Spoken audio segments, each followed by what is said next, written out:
আসসালামু আলাইকুম। চলে আসলাম নতুন রেসিপি নিয়ে। আজকের রেসিপিটা হলো আমি দেশি মুরগি রান্না করব হালকা ঝাল দিয়ে। আমার সঙ্গে থাকেন এবং পুরো ভিডিওটা দেখেন। যারা নতুন আছেন একদম সহজভাবে রান্নাটা করতে পারবেন। প্রথমে দিয়ে দিলাম অনেকটা তেল, তারপর দিলাম পেঁয়াজ কুচি, দিয়ে দিব এলাচি, দারচিনি এবং লং। তারপরে দিয়ে দিব অনেকগুলি তেজপাতা, দিয়ে তেলের সঙ্গে একটু বাদামি কালার করে নেব পেঁয়াজ কুচিটাকে। বাদামি কালার হওয়া পর্যন্ত আমি অপেক্ষা করব। এই যে এখানে আমি দিয়ে দিব সব ধরনের মশলা। আর প্রথমেই তো বললাম আমি হালকা মশলা দিয়ে মুরগিটা রান্না করব। আর দেখলাম এখন আমি আদা এবং রসুনের পেস্ট দিয়ে আমি কতক্ষণ তেলের সঙ্গে একটু ভাজা ভাজা করে নিব। তাহলে মাঝে আদা রসুনটা গন্ধটা থাকবে না। এভাবে করে নিলে মশলাটা কষানো হয়ে গেছে। এখন দিয়ে দিব আমি এখানে একটা মশলা। এখানে আমি হলুদের গুঁড়া, মরিচের গুঁড়া, ধনিয়ার গুঁড়া, জিরার গুঁড়া সব কিছু একসঙ্গে করে আমি একটু আগে আধা ঘন্টা আগে থেকে মিক্স করে রেখে দিয়েছিলাম। দিয়ে এখন আমি কিছুক্ষণ কষায় নিলাম। কষানো হয়ে গেছে। এখন দিয়ে দিব আমি পরিমাণ মতো ঝোল। পরিমাণ মতো ঝোল দিয়ে আমি মশলাটাকে কিছুক্ষণ 5 মিনিটের মতো রান্না করে নেব।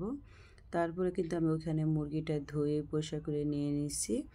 নিয়ে এই যে আমি কিন্তু হালকা ঝোল দিলাম, বেশি ঝোল দিইনি, ঝালটাও কমায়া দিলাম।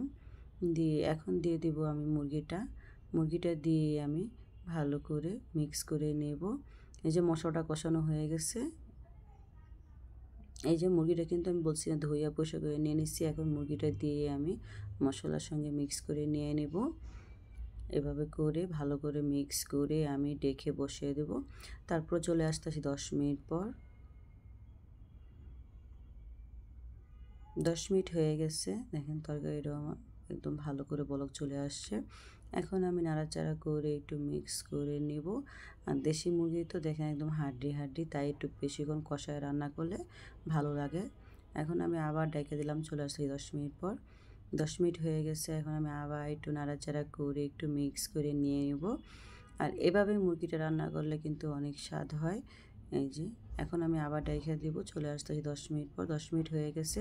আমার মুরগিটাও কষানো হয়ে গেছে। দেখেন একদম ভালো করে কষায় নিয়ে নিছি। আমি অনেকক্ষণ কষাইলাম।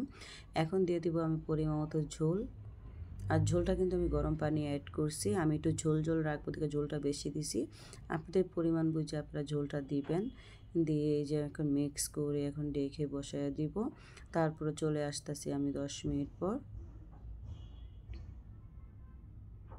10 মিনিট হয়ে গেছে। দেখেন তরকারিটা ভালো করে বলক চলে আসছে। এখন আমি নাড়াচাড়া করে মিক্স করে নেব। নিয়ে আমি দিয়ে দিব এখন অনেকগুলি কাঁচামরিচ। কাঁচামরিচটা আমি আস্তে দিছি, দিয়ে রেখে দিলাম। চলে আসতেছি 20 মিনিট পর। 20 মিনিট হয়ে গেছে। দেখেন তরকারিটাও আমার রান্না করা হয়ে গেছে। একটু হালকা ঝোল রান্না রাখছি। আজকে মুরগির রেসিপিটা কেমন হয়েছে আমাকে জানাবেন। কোনো ভুল হলে জানাবেন। আর প্লিজ সবাই আমার চ্যানেল লাইক এবং ফলো করে দিবেন। আমার কিন্তু মুরগিটা রান্না করা হয়ে গেছে। এখন আমি নামিয়ে নেব। ভিডিওটা ভালো লাগে লাইক এবং শেয়ার করে দিবেন। আসসালামু আলাইকুম। আল্লাহ হাফিজ।